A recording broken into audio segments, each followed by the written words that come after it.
Please welcome with me, Chitoyin. You're very welcome, ma. Morning, good afternoon, good evening from all over the world to all over the world.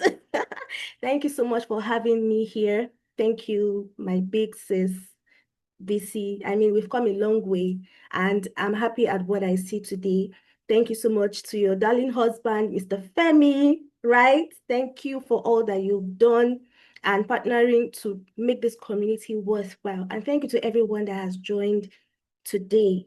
I'm so excited to be here. I do not take this for granted. Thank you for coming around to listen. If you know anyone that should be here, please drag them in, drag them, like pull them in, like that. Sorry, I'm a bit dramatic sometimes. I have to do with teenagers. So I mean, I have to, there's no tease, there's no composure. You just be yourself. Yeah, so thank you so much. And I'll go straight into what I have today. All right, so we have prayed. I'll just write on that grace to flow. Today, I'm going to be speaking on what a boy wants from his mom. So I'm a mom of two boys. One is going to be 7 soon, the other is 5. And so they are 6 and 5. You know that kind of childbirth spacing when you are still saying, let's scratch your head, I'll do family plan, I'll do family plan. You just realize that, wait, what's happening? I was 4 months pregnant with my second child. I did not know. I was seeing my period. Everything was normal. I was eating normal. So the doctor just said, go and do pregnancy test. This is not malaria. And I saw that I was 16 weeks gone. Trust me, I was angry. I disliked that pregnancy and the child that was inside my tummy. But I remember running back to my mentor, and this is where I'll start from. Never do motherhood alone.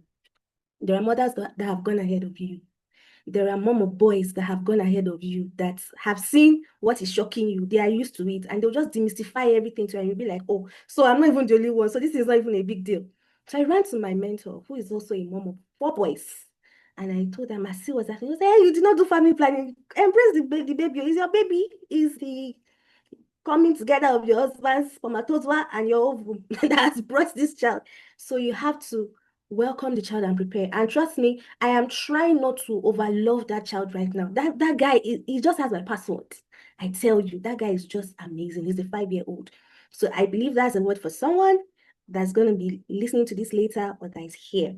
Okay, so that's just a background. Now back to mom of boys. You know that as a mom of boys, it feels like you are the matron in the boys' hostel. There are a lot of things that you just have to deal with. I don't want to embarrass the guys, the men here, but some of the things that used to annoy me before, and I just had to work around it, is when we go to use the restroom, we don't target our audience. Let me put it that way. We don't target our audience. And I'll be shouting. But look, there's actually a way to go around these things. And by the time I spoke with other mom of boys, because today is just about boys, right? I realized that, look, it's not just me. And I remembered my own dad. I used to wash the bathrooms in the house. I remember that I used to be angry. So I just thought, look, this is common to guys, to males, but there is still a way around it. There's a way to actually help them learn, because those boys are going to be husbands tomorrow. I mean, in the future, those boys are going to be dad in the nearest future. So as mothers, we have a big role to play. Then I'll start again with a question. I would love us to please engage the chat room. From the Bible, this is a Christian platform, right? From the Bible, the books of the Bible, what book of the Bible is your go-to when it comes to learning how to be a wife, how to be a mom, how to be a dad? What book of the Bible would you typically just go to? I want to see it in the chat room. Let me see if people are thinking like me. I'll be in the chat room shortly. What book of the Bible would you typically run to? Like, okay, I just want to know about motherhood or learn how to be a better wife. Yes, thank you. The book of Proverbs, thank you. Now, what chapter in the book of Proverbs is just popular jingle? Like, some of you are even beefing that chapter. You don't even want to hear that chapter. Proverbs 31, exactly. And I'll write on that. Proverbs 31 is something born out of a mom of a boy. Proverbs 31 is the utterance of a mother of a son. I just want to laud your role as a mom of boys. It's not a stressful thing. Girls are awesome. I mean, you are preparing someone's helpmates. You are preparing someone who is carrying a womb. There are a lot of female conferences, so I don't even want to go there. But when it comes to taking care of the boys, there aren't a lot. And so we have actually commonized it or just pushed it under the carpet that boys will always be boys now. But no, boys, the queen, the mother of that man that wrote the book of Proverbs, was a prophetic woman. Proverbs 31 is a prophecy. So that brings us to the fact that motherhood is an assignment. Motherhood is a calling. Whether you are even mothering a boy or a girl, is a calling, is an assignment, is an office. You have to own it unapologetically. Don't feel like, let me be humble. No, you will own it, spirit, soul, and body. There are battles I've had to fight because I'm the mother of a particular son. Just because this son came through me, I wake up in the night and I'm fighting battles in the realm of the spirit, even in the dream. And at first I was like, what did I do? Is it by force to even why did you have to send this child my way? And I started studying scriptures. And I saw that look, it's even a privilege. It's not something you should complain about. It's something you should be grateful for and go back to God that sent that child to you. That Lord, this child you have sent to me, we are all your children. How should I handle a fellow child? Because we are all children of God. God does not have grandchildren. It's just that I senior this guy. I don't want to do he's in my custody. I'm a steward of this soul, of this child. Lord, show me. So we need to always remember that motherhood is an assignment.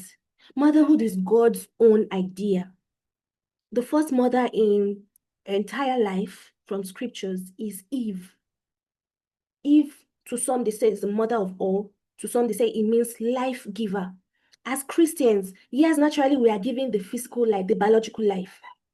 But I also want to bring a dimension to our awareness of the higher life. Zoe, you have to give the God kind of life to that child.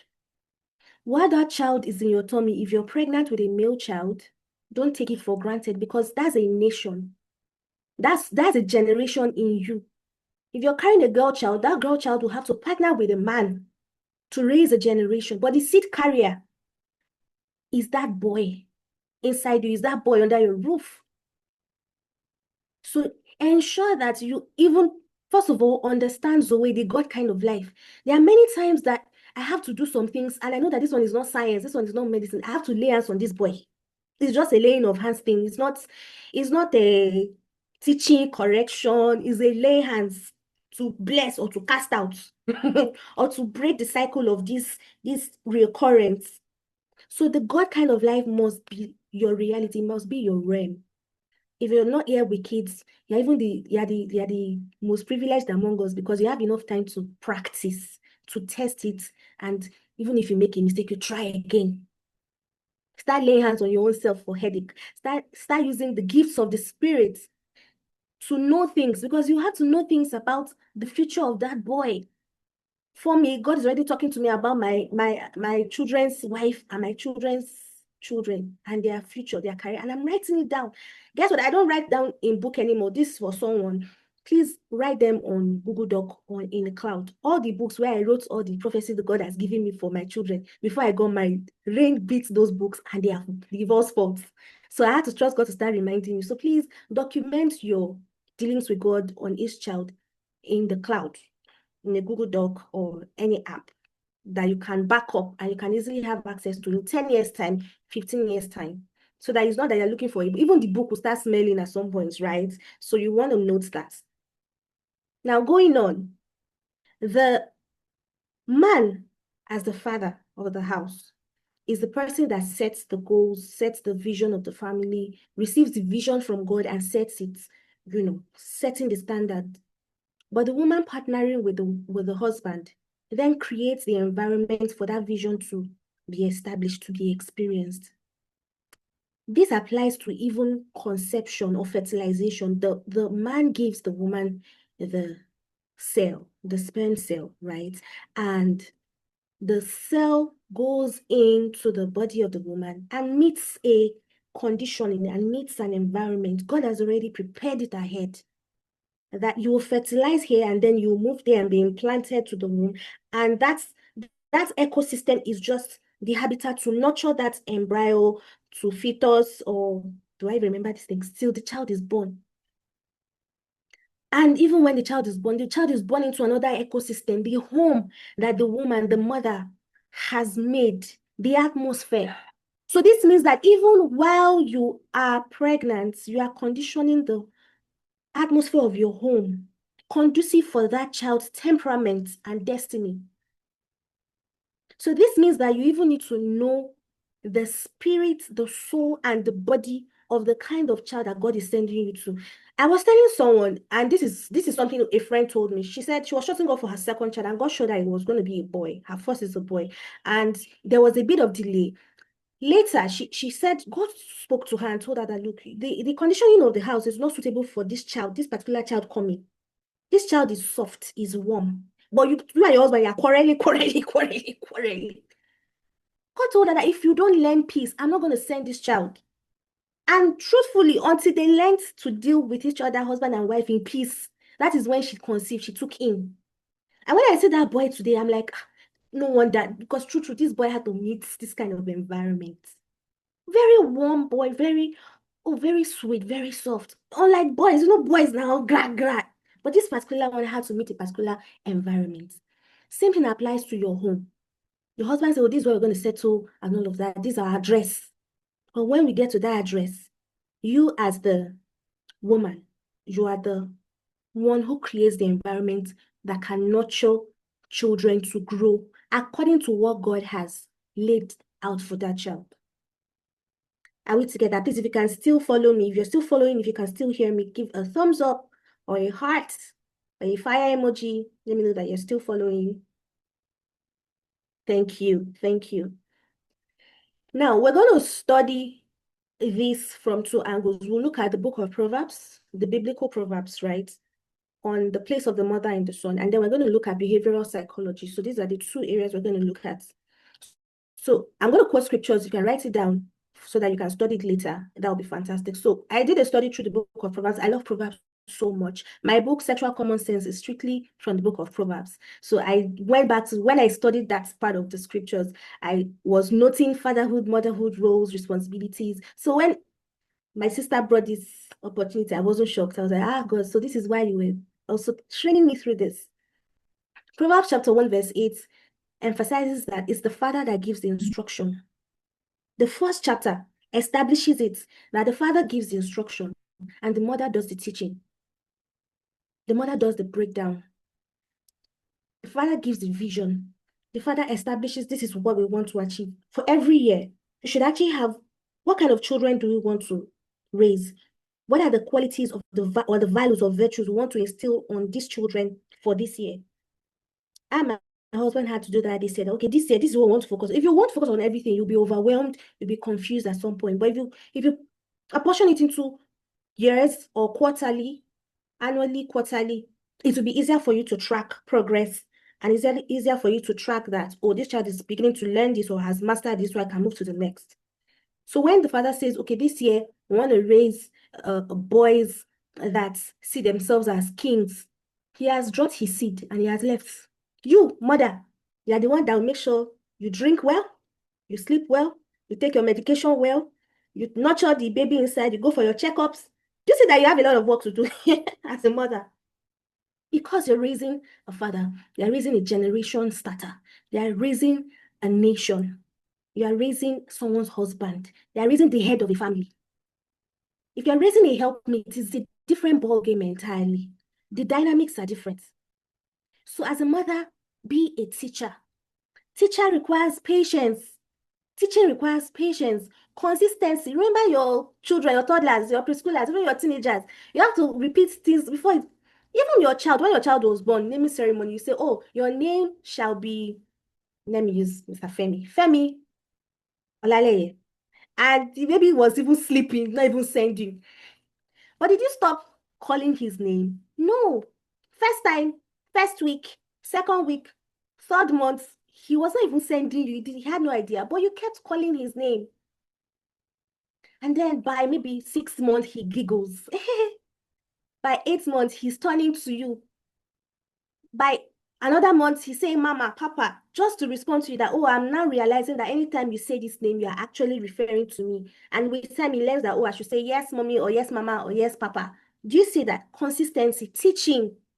So as a mom, you need to be a teacher. Proverbs 4:3 explains that the child needs tender love from you. Proverbs 6:20 gives you the right as a mother to also discipline, correct, and counsel your child. And this is where you realize that you are the helpmeet of your husband. Sometimes I don't even do the first correction. I wait for daddy to come back and tell daddy, this is what happened. Please talk to them first so that I can write on it that daddy said, remember that daddy said, it instills this fear of God, this reverence in them. And it will make your work easier. If there isn't a father figure at this time, I'm going to speak to that shortly. But trust me, you're not less than any other category. No, not at all. Proverbs 10 verse 1, Proverbs 15 verse 20, Proverbs 17:25, Proverbs 29:15. All these talk about the fact that when a child does well, it's the joy of the father. When the child does not do well, it's the shame of the mother. Can you imagine? That scripture used to annoy me before. Like, so if I train this child well and he does it, is the father that did well. When the child does not do well, it's the mother. It just shows you that, look, as a mom, your inputs is key. Your input is very primary in determining the outputs. Even if the glory in quotes or the shiny will go to daddy, it's fine. You're still one. Because it's the one carrying the name. So your place as a mother must not be passive because of the outcome of that child. Another part explains that the mother is the builder of godly precepts through spiritual insights. If you read the book of Proverbs chapter 14, verse 1, in Amplified Version, that place will encourage you so much. You to partner with your husband to raise that child. And Proverbs 23, verse 25, I noticed that when he talks about how a woman should behave as a wife, when he says, oh, don't nag, a nagging woman is better to stay under a leaking roof than to stay with a nagging woman. One or two of those scriptures now goes on to talk about your child, your son, and how he relates with females. So this tells me that the way you relate with your husband, your son is watching. What you want your child to see in a woman as his spec of the kind of woman he wants to marry, you have to be his first example. Have you heard of men say, ah, I like my wife, she has the type of my mom's legs. I've seen a man like that. He married a woman because her legs looks like his mother's legs. I know a man that married a woman because she's so resourceful and industrious like his mom. Now, this doesn't mean that he's tied to his mom's apron. No, it's because the woman was so influential that she sets a standard for her son. And that's the power of a woman. Your behavior at home, if you're always looking rough at home, your hair is not combed, you've not brushed till 3 p.m., you're setting a spec for your son. So when he brings one kind of girl, don't be shocked. It's you that caused it years ago. Over the years, you have been building a pattern, you have been building a perception of females to him. Do we see that? And then going to Proverbs 31, that woman, that queen, said something. She said, oh, son of my womb, the one who I asked God for, the one who God gave me, the one who is the answer to my prayers. See, as a woman, do Oriki for your son. Praise your sons. Call them. Hey, see, if you don't call them, they won't babe. Will call them. They will just follow the babe outside. Be your son's fan. I learned this from my mother-in-law. In fact, my mother-in-law does it so much. I had to go and read the Bible. Like, what's this woman doing? When I saw it in Proverbs 31, I was like, She said, oh, my pastor, my sweet son, my music ministry evangelist. She will mention all the 5 ministry gifts. The girl will be blushing, but I saw what she was doing. Because you have to be your son's first hype man. It's boosting his self-worth, his sense of significance, his sense of worth, his sense of value. Because ego is dead. The ego is dead. That's the truth. You have to be the one to find the ego first, not one babe outside or his classmate in school. Your boy should know that he's handsome. For me, I look at my children to the detail and I see the cute things about them. One of my boys has brown eyes, and I tell him, boy, you have so beautiful brown eyes. So when girls see him outside and they're like, oh, I love your eyes, he says, I know, my mom tells me. I feel good. Yes, that's how it's not that mom, is it true that I have brown eyes? I've missed it. He should know. I tell my other boy, you have a lovely smile, the younger one. If he smiles for you like this, oh, you will melt. I tell him that every time you smile, I feel like having another baby. You will not smile again. So when people just want to hug him outside, he's not moved. He's not feeling like, so I'm cute. And now gotta look at mirror. She will fight. Oh, sorry, I'm talking about. So I'm this fine. He already knows. Let his esteem be healthy because you, mother, you are his first hype man. As a mom, from the Proverbs 31 woman, give him assurance, adore him,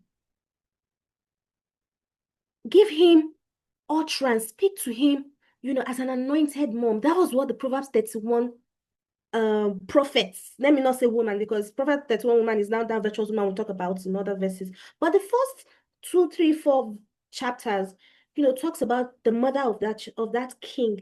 You are a king maker as a mom of boys. You are making a king.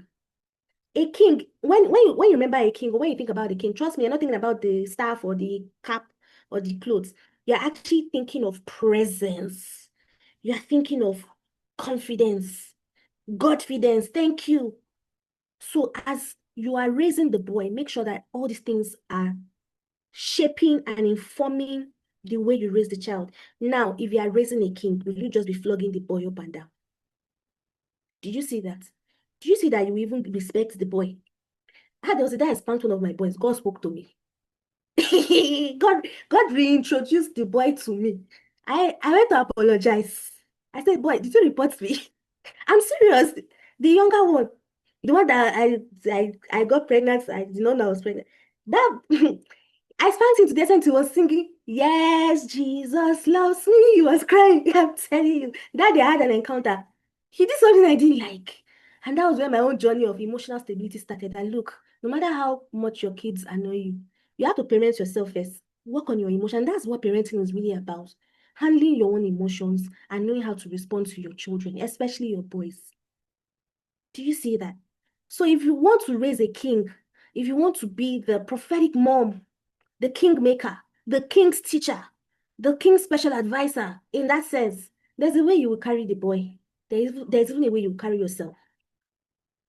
Now, let's go to the behavioral psychology of nurturing a boy as a mother. Now, every boy is unique. We must always remember, every boy is unique. So is every boy's needs. Their needs are unique. Study each boy. Some boys, their love language is physical touch. So you have to do a lot of pecking on the cheek, hugs, climbing their back, or you climbing, or them climbing your back. You just have to embrace it. They're not loose.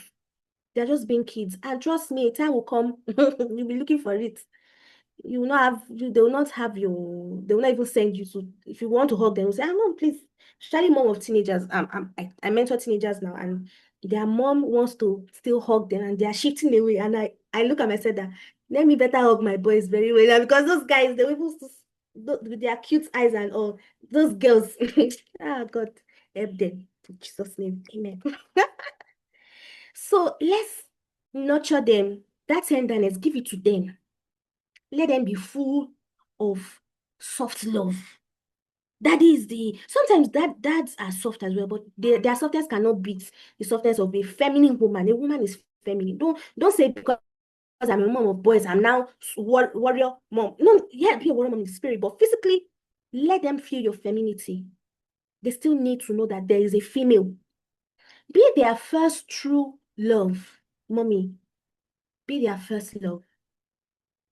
I wrote something, I said, boys ought to feel the genuine, pure love of a genuine, pure woman, and from a genuine, pure woman as a template of genuine, pure love to other females he meets or connects with as he grows in a perverse, corrupt world. I will not say it again because my time is running. So moms, please, if your son just wants to be hugging you, you know what is good touch. I believe we know what is good touch and bad touch, right? So even if your son is now, maybe he watched something and he feels comfortable enough to try to touch you that way, you're in that place to correct him that, oh, this is good touch and that is bad touch. But as your mom, you can give me good touch. I believe we know what good touch is, right? Do you see that? They need that touch. That's the truth. Because I'm telling you, girls, small girls these days, what I've heard from my own sons, I wonder. One girl was just looking at the younger boy one day. She was just saying that she was just looking at him, and looking at it till her lips got to his cheeks. And he was shocked that, why did you give me a peck? And she said, you are cute.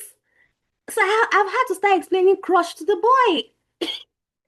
5, he's just cute. Lord have mercy. And he was able to tell me because I have told him what is the good kiss and the inappropriate kiss. I have told him kissing is for mommy and daddy and husband and wife when they are adults, not just adults. I've separated that. So he knew that that peck was meaning something else because the girl was gone. She was, I don't know. So you are the most important woman. You are the most important woman in your boy's life. Please. You are the most important woman in your boy's life. It's not pride, it's a privilege. Now, model feminine energy to your child. Compassion, firmness, affection with emotional boundaries. Value yourself. How you look at home matters.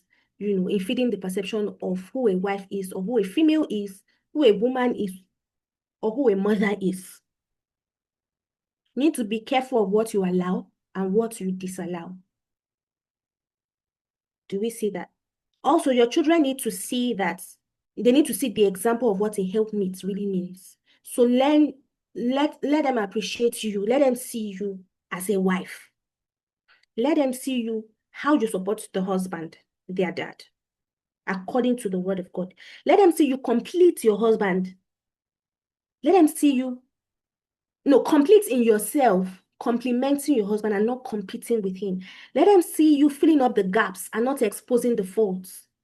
Let them see you being yourself, authentic, and not playing the blame game. It's your daddy that did not do it. Even if your daddy did not do it, don't say it in front of these children. Let them see how you protect the image of the man in the house. Let them feel safe with you. If the husband of a virtuous woman trusts her, your sons should also be able to trust you as mom. Do you see that? Let them see you honor the Lord. Let them see you honor their dad. Let them see you honor other men. So I have a lot of male friends, old and young. So you have to um exemplify and let them see how you relate with other men. The truth is they need to see that you have other male friends or other male, colleagues. They need to see how do you understand what I mean? They need to see how you relate with other males so that they are not feeling like, oh, it's only daddy that is only male. And if I see my mom with another woman, another man, something is wrong. No, let them be used to seeing you with other males and how you comport yourself, how you carry yourself. If you are the type of mom that says, oh, full hug is too much, you don't go and do full hug for another man. Even if you're going to do full hug for another man that is not your husband, explain to your son who that man is and let your husband be there to affirm what you are saying, because these children are building mindsets. They're building mindsets. Do you see that? Learn to celebrate people so that they will learn that when people do something, wow, excellent, is not something to make them trip or just fall in love or just feel like, wow, it's so extra. No, let them learn that there are special people, there are people with gifts, people with awesome talents, and it's spectacular, but it shouldn't sweep you off your feet. It helps them build healthy behaviors towards people. Okay, so I'm seeing the chat room. Okay. Some mothers kiss their kids mouth to mouth. I'll be very honest with you. My personal view is that mouth to mouth kissing, it has its own chemistry. Let's be honest. Mouth to mouth kissing, the nerves on the lips are not the same nerves on the cheek. I believe that, well, are there, okay, someone said there are kids here, so I won't be able to say this. But you know, there are some parts of the body that have more nerves and blood vessels, right? That they can easily trigger erotic feelings. Yes. So if your child is now getting used to mouth kissing with you, mom, the truth is they are going to see that thing elsewhere. You are not the only person that is giving mouth that they are seeing. They are seeing someone else giving mouth, maybe in a movie or something that you are not even aware of, or someone's tab. And in that, what they watched for maybe 5 minutes, they don't know that that is not that mommy and son. They'll just start thinking that, oh, it's okay. It's okay. It's not bad if someone does this for me or if I do it for someone.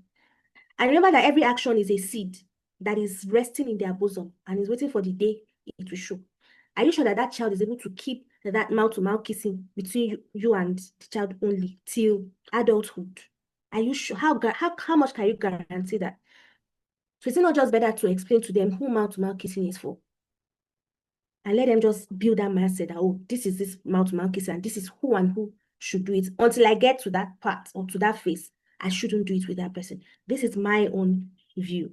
Everybody could actually have their own views, but I'd rather prevent some things from happening by exposing it to them and defining it to them than leaving it for them to imagine and guess and write a story in their head that they will play out when you're not there. Do we see that? Okay. I need to run. Another thing you have to do is to love yourself. Some of us don't love ourselves as moms because we just feel like we're always angry, always shouting, always hot tempered, always cranky. You know how boys can easily arrange the house when you just arrange the house. You know how they can just climb the window. They're just doing everything they're just doing is just, it's not just girly. I mean, it's not girly. And you are angry with your own self, thinking that something is not right with you. Or maybe you're not even confident in your body anymore because now you have a big tummy or something. Look, you have to forgive yourself and accept yourself. And because that confidence, they are seeing it. If mommy has low self-esteem, they are seeing it. I remember you are defining what a woman is to them. Show that you are an asset. Even if you're in a season where it's daddy that is working, you are not working, right? Tell them it's a season. It's not the standard. It doesn't mean that the fact that I stay at home, mama, you're not even doing any job, does not mean that that is you. Explain to your child, your boy child, that look, I am doing this because I had to step aside or sacrifice this so that I can give you more attention. That doesn't mean I cannot work. But that doesn't mean I cannot run a business. I just need to give more time. So explain to them so that they don't have a less than standard, perception of who a female is. Because I have seen many times that this thing usually add up to the kind of wife or the kind of girlfriend they will have or the kind of wife they will bring back home or the kind of father they will be or the kind of husband they will be. Do we see that? Ensure that you are giving them the attention that they need. Okay, I have mentioned that, but don't indulge. Please always still set your boundaries. Always still set your boundaries with them and let them know that, look, you can do this, but when it gets here, it's not acceptable in this house, in our family, because you have your own family values. The fact that it goes well in other places doesn't mean it goes well here. And this is still boiling down to daddy's vision that he has received from God for your family. Now, I want to speak to the future of mom of boys. Because of your years of experience and strength of experience, these boys are going to be grown-ups, especially if you're a teen mom here. These boys are going to grow up and, I mean, they're going to run a career or run a business and all of that. Please remember that your son will still need you. Your son will still need you in times where he's navigating his wife's role. When he just gets married, he's having a wife for the first time. He has questions. He might come to you. When he's an expecting dad and his wife is pregnant, he has questions. He might come to you. So you still have to be approachable. When his wife is in labor and he's confused, he's seeing blood, he's seeing them cut his wife's, the guy is startled that he might run to you for questions. He might actually just run to you for succor. He might run to you for assurance and you tell him that, look, I went through it. Don't worry, your wife will go through it. They don't want to see fear on your face as the mother. Do you see that? So even when your son is going through the phase of being a dad of a toddler, or your wife has gotten to menopause, and menopause is even another interesting phase of a woman. Very interesting. And the man is still confused. Mom, grandma, mother-in-law, please still be nice, still be fantastic, still be adorable. The mother you are now will determine the kind of mother-in-law you're going to be in the future. If you cannot be a sweet mom now to this boy, you cannot be a sweet mother-in-law. You will just frustrate. The guy will get married and we travel out. He will not want you to come. So that sweetness, start learning it now, because you're going to be a mother-in-law. Lastly, please let your children do chores and work. Boys, let them work. Now, this is not to domesticate them, but it's to teach them to be responsible human beings that are not gender biased or gender based. The truth is, at some point in your boy's life, he has to cook now. I don't know what they call it now, but bachelor. They call it bachelor. Bachelors, will you be buying food every time? Can he learn the basics of how to take care of his room? It's not a feminine thing. It's not a girl thing. It's basic human skill, basic skills of human being. Basic skill. What is basic skill? Basic skill is just learning the day-to-day things to thrive in life or in work or in family. As simple as when you finish cooking, do you know that you can actually wash the cover of the pot and use a foam to wipe around the pot so that the pot still looks neat? Do you know that that's very little, but it's very important. Budgeting, pricing, how to write budget for the month, hygiene, shaving the armpits. Teach your boys. Teach them, because if you don't teach them, they'll not marry. These are the things that cause quarrel in marriages. These are things, and the wife will not be angry, not even with the husband, with the mother of the boy, of the man. And you man, you'll not be wondering, why does this woman detest my mother? You don't know that it's because she's wondering that, is it that this woman did not train this train this man? Is it that you don't know how to do anything in this life? So give your boys basic skills. They should be able to at least cook five meals, rice and stew. Don't add noodles. Noodles is not a food that is super healthy compared to other nuts. It's a snack. It's a fast food. I mean real food. Boiling rice, boiling yam. They should be able to cook at least 2 soups, because they will get married. I'm a family life. That's why I'm always talking about marriage, family life. See, your wife, the wife of that boy will be pregnant. That man will be pregnant, and she won't be able to enter the kitchen. So will you be buying food every time? She's going to request for something in the middle of the night. And guy, the same way you expect her wife to open her leg, other one, it's the same way she expects you to, go and prepare something. It's just collaboration. Is I love you, you love me, so I'll go the extra mile for you, no matter how I feel. So please teach them. Even if it's akara, guess what? I've met men that the best food they can make is akara. Akara for you, say go and think about your own. If my husband makes efori roll, I used to tell my mom, Mommy, what did you teach me? I'm telling you, efori roll. Basic skills are the things that they need every day when they are not living with you. So they need to eat, therefore they need to cook. So cooking is a basic skill. So let them cook the basic meals, the common meals. You might not teach them fried rice or coconut rice, but boiling rice and making small stew is good. Basic. Right. Okay. Another thing, so adding to this, why it's also important is because I usually try to encourage people that when you get married, don't bring in a living maid yet, a living help yet, because you need to bond. You need to do chores together. Doing chores together is very romantic. I don't know why people have not explored it. Sweep and mop the house together. Wash plates while the other person is rinsing. Cut carrots while the other person is washing rice. It's sweet. So mommy, start teaching your sons how to do this thing. Let them partner with you. Let them do it with you in the kitchen. Because as you are doing it, you are picturing that, okay, this is how my son is going to behave when he's a husband. You should be able to picture those things and work ahead. Do you see that? I want to mention this. You see this understanding of cause and effects.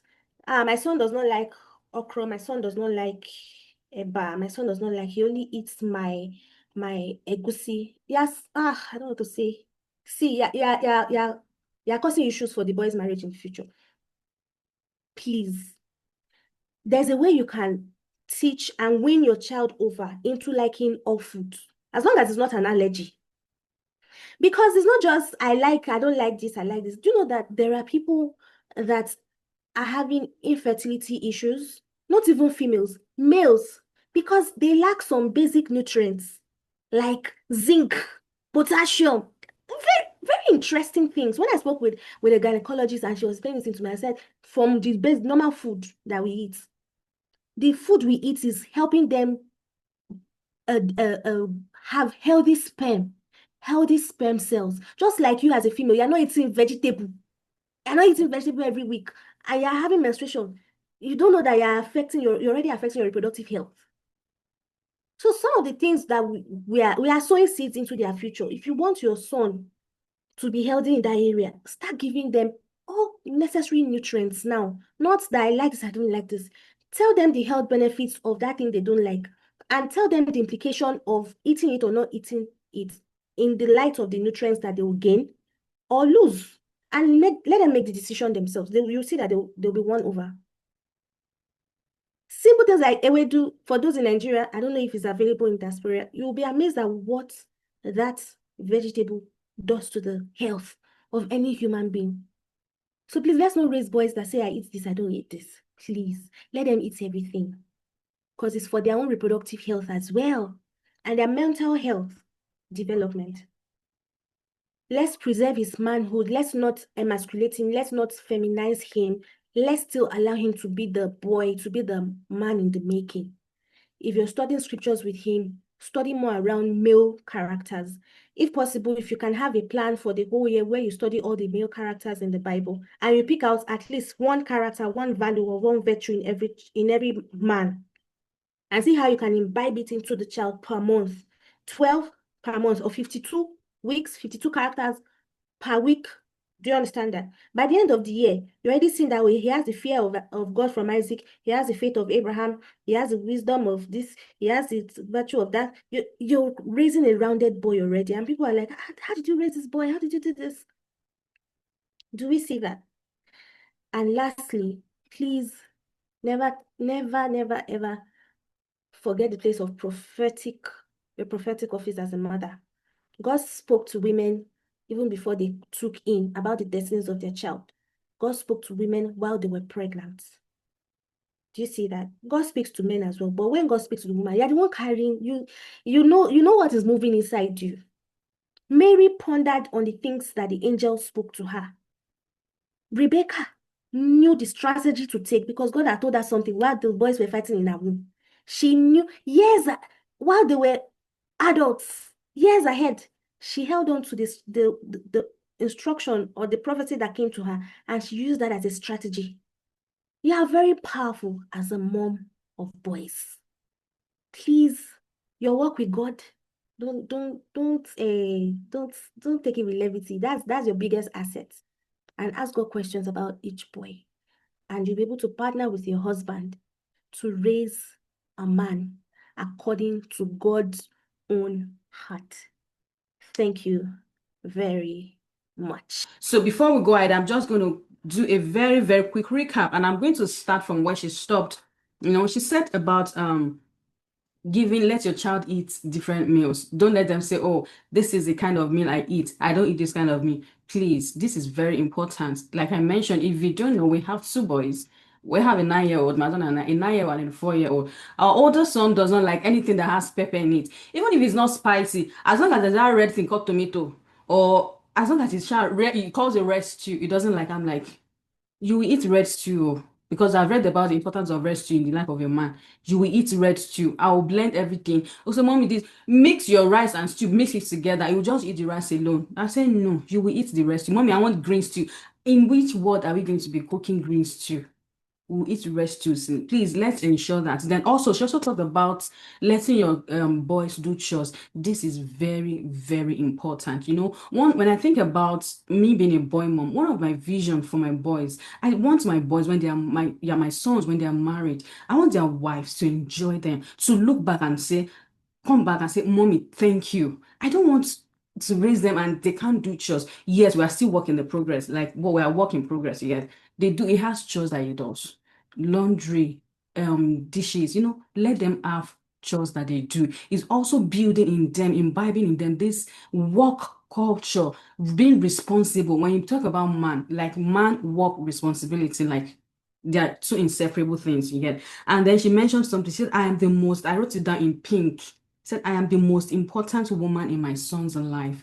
It is like that really struck me. And she also said that you're not saying this from a place of pride, but it's a privilege. I was like, wow, wow, like that one really stood out to me. And she also said, every child is unique. Wow, every child is unique. Let them feel your soft love as a woman. When she was talking about this, I just remembered our sons. Like, I have two sons, like I mentioned, both of them, they are all girls, like they argue. Our younger son, give him a peck on the right, a peck on the left, and a peck on the forehead. Like we've done that like 3 times today before this program started already. And I wanted to do it another 2 times. I'm like, mm, mm. Can we please? I need to do something. Can we continue after? Please let them know that soft love. Yes, it is very, very important. Then she also said that motherhood is, as a mother, you have to be a teacher, you have to be patient, you have to be consistent, you have to show them love. Yes, motherhood is an assignment, and that really stood out to me. Motherhood is an assignment. Then she said, motherhood, you are building, hey God. She said, as a mother, you are building a generation starter. I'm like, wow. So I'm not just raising my son, I'm raising him to go and start another generation. So I have to raise him with that in mind. So I'm not just doing it anyhow. No, you're imbibing into him all the things that he needs. So when I say parenting, I tell myself that BC, you have a limited amount of time. Yes, it won't be yeah, I trust the grace of God, really. Like God, all the things that God is telling us to do that we're doing alongside my husband, the blessing of God, the breath of God will rest upon it and it's going to amplify it, you get. I tell myself I have a short amount of time. I have 18 years, if not less than 18 years. Once it's 18 years, according to like legally is an adult. So you can leave my roof and go and live somewhere else. So after that, it is going to go away with what he has learned under my roof. And that this thought brings this sense of urgency. It brings this sense of intentionality. I don't want to get to 18 years old and I'm being handed my report card and I'm looking at report card and no, and the thing is not tallying. It's not.